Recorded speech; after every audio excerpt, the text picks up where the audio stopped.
Hey everybody, I'm Mama Baird and welcome back to the channel.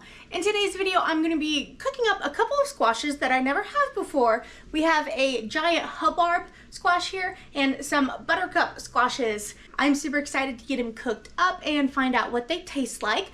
A lot of you guys have told me that they taste a lot like pumpkin and just to substitute them as pumpkin or like butternut squash. So that's what I'm planning on doing. We are going to roast a whole one of these and then half of our Hubbard squash. Hubbard, it's fun to say. And then we might cube some up and give that a roast and kind of see what it would taste like with maybe some cinnamon and sugar and some honey on there. So that's kind of my plan for these squashes. It might change along the way though, so I am known to do that. If you're new to my channel, my name is Carolina. I live in Montana. I do a lot of pantry cooking, budget shopping, and product reviews on my channel. If that's the kind of content you're into, I hope you'd consider subscribing. I'd love to have you come join my YouTube community. I also have a Facebook group, Mama Baird's Homestead. Please come and join me over there. I love chatting with you guys and getting to know you. All right guys, let's get in here, let's cut this up, and let's see what we're working with. For this job, I'm gonna use my Nakano kind of cleaver knife here. Let's cut up, take off that stem. I'm kind of gonna go.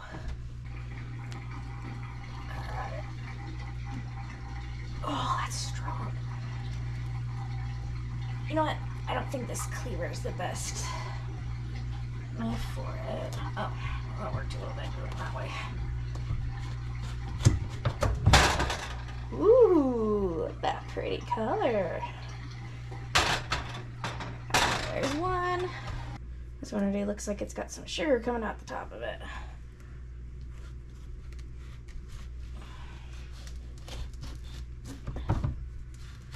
The top's definitely the hard part. Wow, that looks beautiful. That color.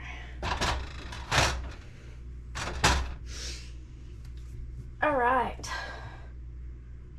this guy next. Just gonna go for it.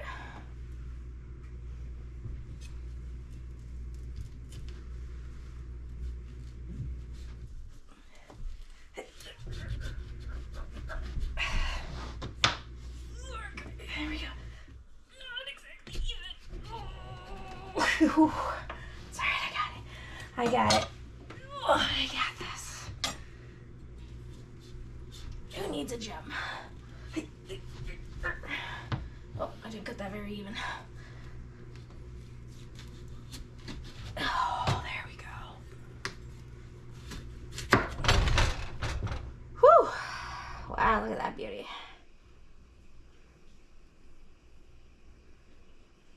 All right. Well, that was a workout. Let me get a spoon. We're gonna just scrape the seeds out. Just like you would any other squash.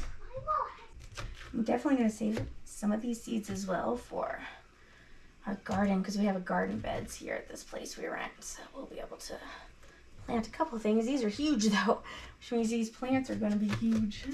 All right, there's one. Two of them.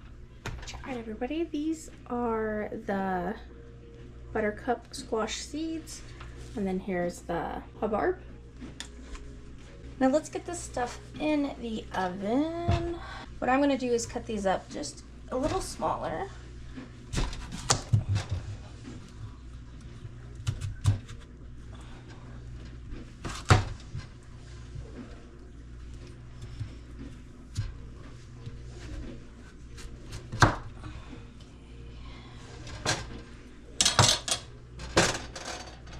Now, let me tell you, editing Carolina is being very critical of cooking Carolina because one, my board is flying all over the place. I should have had a wet towel underneath there to keep it still. And two, I don't like that I didn't give myself enough space, so I'm having to like reach over and cut weird and cut towards me, and it's just not something that I would suggest. It's making me very nervous. So don't be like this cooking Carolina, and be a little safer. It's amazing though when you're in the moment, like you're just so confident in your skills that you're like, it'll be fine. But this is pretty risky. So make sure you're being safe out there when you're cutting up your squashes. I'm only going to be able to cook a quarter of the Hubbard. Bob. And then we'll do a whole buttercup squash. My oven is set at 375. I'm not gonna put anything on here, oil or anything. Just go as is. All right, we'll let them roast. I'm gonna start with 30 minutes and then we'll go from there. Now while we have the squash in the oven, I'm going to cook some on the stove because I want to know what the Hubbard tastes like. So I'm going to just kind of throw together this little side dish, we'll say. This might be good for Thanksgiving too. So what I'm going to do is I have a little pack of dried cranberries, orange flavored. So I'm going to use this in there. I'm going to chop up some walnuts. I have some cinnamon, I have some honey, butter, and then our Hubbard and just a little bit of salt. That's all we're going to do. So let's get this put together. First thing I'm gonna do is finish cutting the squash. The biggest tip I have when breaking down a big squash is to kind of break it down into pieces. So I'm taking a chunk off and then I'm going to peel it with my knife. I don't know if this would peel really well with a hand peeler, but that's something that works well for like butternut squashes. But I just did it with the knife, and then I'm also going to break this down even smaller. I'm also going to trim it up and take some of the goo out of the center where you scrape out the seeds. That way it's nice clean cut there and it doesn't have any weird stuff. So then you're just going to slice it and dice it. I'm going to do it about 1-inch cubes. I'm not expecting these to shrink at all, so you want to keep them kind of bite size. So that's the biggest tip, is just make sure you break it down into a smaller portion to where you can handle it. Alright, now that took the longest, just cutting all that, but that is okay. I don't mind if that's what takes the longest, because I'd rather be slow and careful, you know, than too fast and get myself hurt. So I have my stovetop on a number 7. Let's get some butter in my pan here. Let's use some of the walnuts. This is probably about half a cup, whole, not chopped yet. Oh no, that's what I get. Oh, time to clean in there anyway. All right, cast iron's heating up. I'm going to add nuts first to get them toasted. All right, this is gonna be the first step, is getting these a little toasted, and then we're gonna pull them out because we don't want them to get burnt. Once something's burnt, you can't take that taste away. But toasting the nuts makes a big difference, so you want to take the time to do this. You could also be using like coconut oil and stuff if you don't want butter. Just a little longer. I want them to start getting a little golden, and you should be able to smell them as well. I can't smell them yet, but they're sizzling. All right, there we go. That's all it takes, a couple minutes. Go ahead and pour this in the bowl because we're gonna add this back in later. More butter.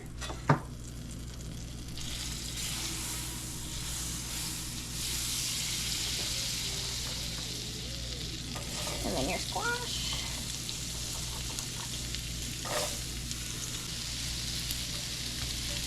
Alright, I'm just going to try and make this as flat as possible so it can start cooking.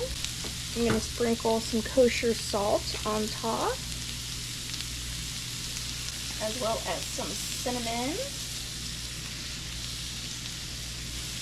And then I have some honey here.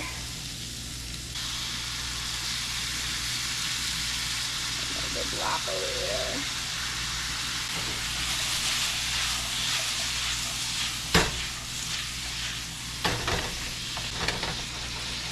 Alright, we're gonna let that cook a little more. Alright, I'm gonna leave this at about, let's go down to in between a 6 and a 5 on the stovetop burner. And we're gonna let this sit for a couple minutes, and I'll keep poking at it, trying to get everything flat. And then we'll come back and we'll see how it's doing.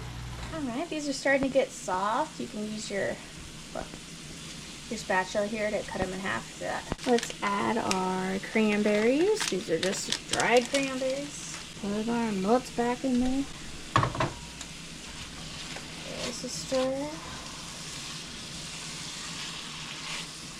It's kind of got like a little bit of a syrup on the bottom there. This has been going for about 5 minutes is about how long we've cooked this squash. And I'm hoping that the cranberries will kind of absorb some of that liquid as well and kind of plump up. So let's go ahead and turn this off for now. So we don't really want it to cook anymore. I'm gonna make it flat. Let's put a lid on it and we're gonna let it sit. The squash has 5 minutes in the oven till we're gonna check it, so we'll check both at the same time and then I'll bring it back. All right, the squash, I'm giving it 10 more minutes in the oven because it is not quite ready. Let's try this. I'm gonna try just the squash itself.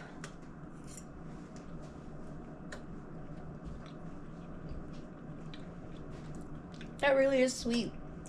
Yes, I poured honey on it, but you can taste it as the squash itself. Oh, that's really good. Puppy getting you? Yeah, is the puppy getting you? All right, let's try some with some of the cranberries and the walnuts and the squash all together. Wow, guys, that tastes absolutely delicious. I had no idea that this big squash, most people think they're decorative, could taste so good.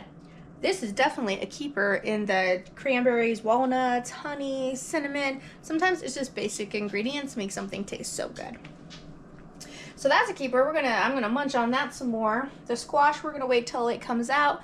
The buttercup squash is definitely gonna get done before the Hubbard. So we'll pull that out and then put the Hubbard back in.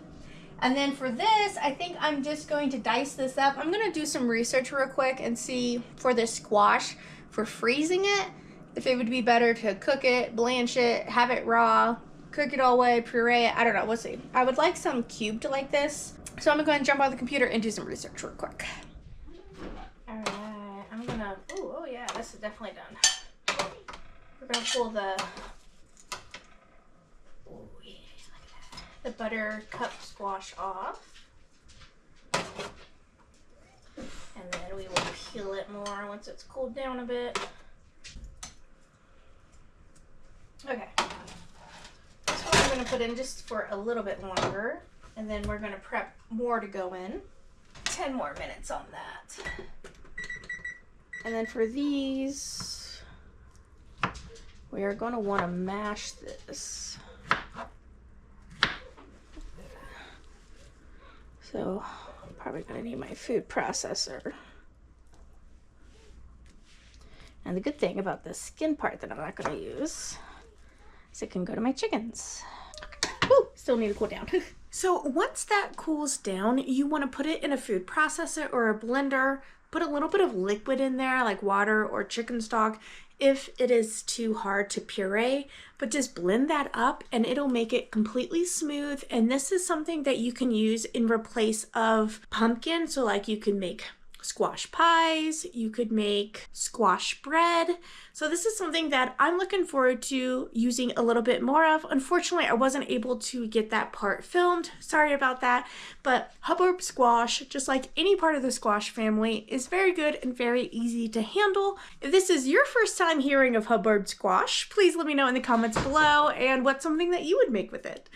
All right, guys, thank you so much for watching. I'll catch you next time on Mama Bears.